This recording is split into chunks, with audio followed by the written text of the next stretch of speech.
Assalamualaikum and a very good morning. My name is Muhammad Izzat Firdaus bin Saharuzaman. My matrix number E23A2765, and today I will be presenting my research title Geomorphological Impacts of Human Activities on Delta in Kota Baru, Kelantan. I will start the presentations with the background of the study area.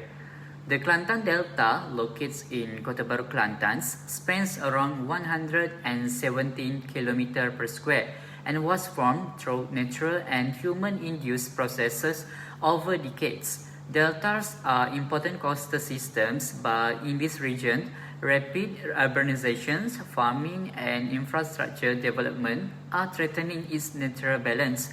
Past studies have shown sedimentation change and coastal erosions, but there are still a need to assess these impacts more locally and accurately. Next, this research has three main objectives. First, to create the geological map of study area in Kota Baru, Kelantan. Second, to analyze the impacts of human activities on the geomorphology of the delta. And third, to assess the implications of this geomorphological change on local ecosystems and communities. Next, problem statement. The Kelantan Delta is increasingly affected by urbanizations and farming, which disrupt natural processes like erosion and sedimentations. While some studies highlight these issues, detailed local research is lacking, making it difficult to manage the environment effectively. A focused study is needed to support sustainable development and conservation. Scope of the study. This research investigates geomorphological change in the Kelantan Delta, specifically focused on landform change, river dynamics, and sediment depositions. It also assesses the impacts of urbanization, agriculture, and infrastructure development that have occurred over recent decades. Okay, now, the significance of the study.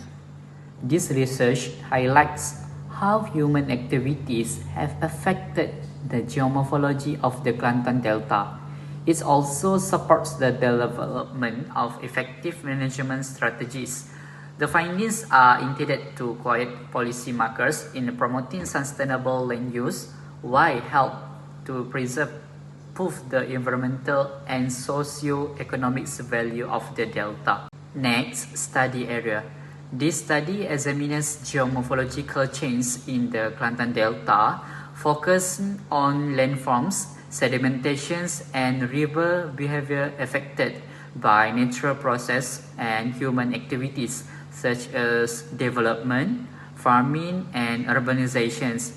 The area spans from Kota Baru to Tumpat, covering the lower Kelantan River and nearby coastal zones, making it suitable for analyzing river coast interactions over recent decades. Okay, next, for this literature review, we focus on four key components related to geomorphological change in delta environments.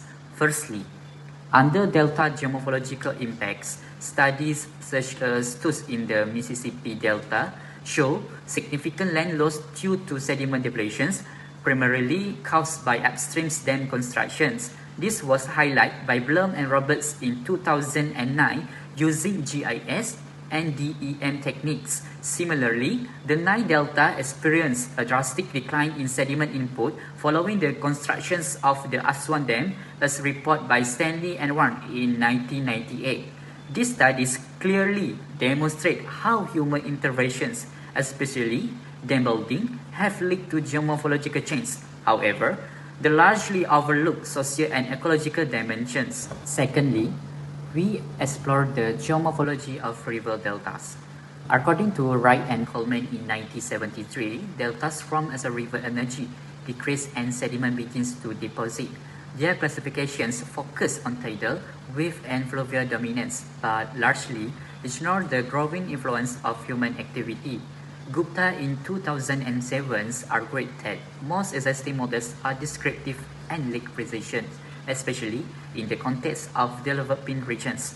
He emphasized the needs for localized studies to better understand delta process. Thirdly, under human activities and geomorphological change, global studies by Sibitsky and colleagues in 2005 found that more than half of the world's deltas are facing land loss and subsidence due to reduced sediment supply from urbanizations and dam construction. Graph in 2006 examined dam impact across American rivers but focused more on hydrological patterns than geomorphological response. This highlights a gap in integrating geomorphology into broader impact studies. For the lastly, we review specific Kelantan Delta studies.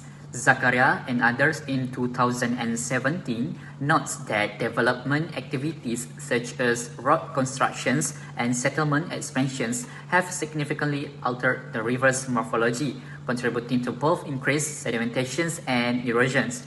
Natural factors such as floods and tidal patterns were also studied by Sheriff et al. In 2015. However, both studies found it challenging to clearly separate natural impacts from those caused by human actions. More advanced approaches like object-based image analysis or OBIA, suggested by Dragut and Blake in 2006, offer better tools for detecting and analyzing these localized changes. Methodology. To assess geomorphological change in the Kelantan Delta, we apply an integrated approach combining remote sensing, fieldwork, lab analysis, and historical records. The multi-scale, multi-temporal strategy allows us to understand how human activities have impacted the delta's dynamic landscape shaped by riverine, coastal, and floodplain processes. The methodology is organized into 6 main components. First, materials. Second, the study area. Third, data collections. 4, data analysis. 5, limitations, and lastly, the expected outcome. Okay, next, now let me walk you through the research flowchart, which is presented in the form of a mind map. This is my Gantt chart and milestone. So, as you can see, this is my research budget. Next, expected outcomes. First, remote sensing analysis. Remote sensing is expected to show urban expansions, vegetation decline, and river course shifts. NDVI and NDWI results will highlight ecosystem stress, while digital maps will illustrate major geomorphological change over time. Second, statistical analysis. Statistical tests will likely reveal strong correlations between human land use and geomorphological change. Multiple regression is expected to identify urbanizations and agriculture as significant predictors of erosion, sedimentations, and landform alterations. Third, field data integrations. Field observations will confirm patterns observed in satellite imagery, such as erosion zones and sediment buildup. GPS and photographic evidence will improve spatial accuracy and support reliable interpretations of landform transmissions in the delta. Next, laboratory analysis. Sediment analysis will reveal differences in grain size and organic content between distributed and natural areas. Coarser, drier sediments in developed zones will reflect altered depositional environments linked to human activities. Last, integrations of multi-source data. Integrated data sets will provide a comprehensive view of geomorphic change.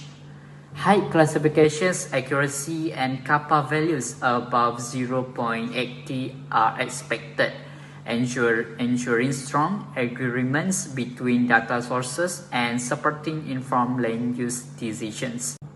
For the lastly, this is my references, my research. I think that's all for me. Thank you.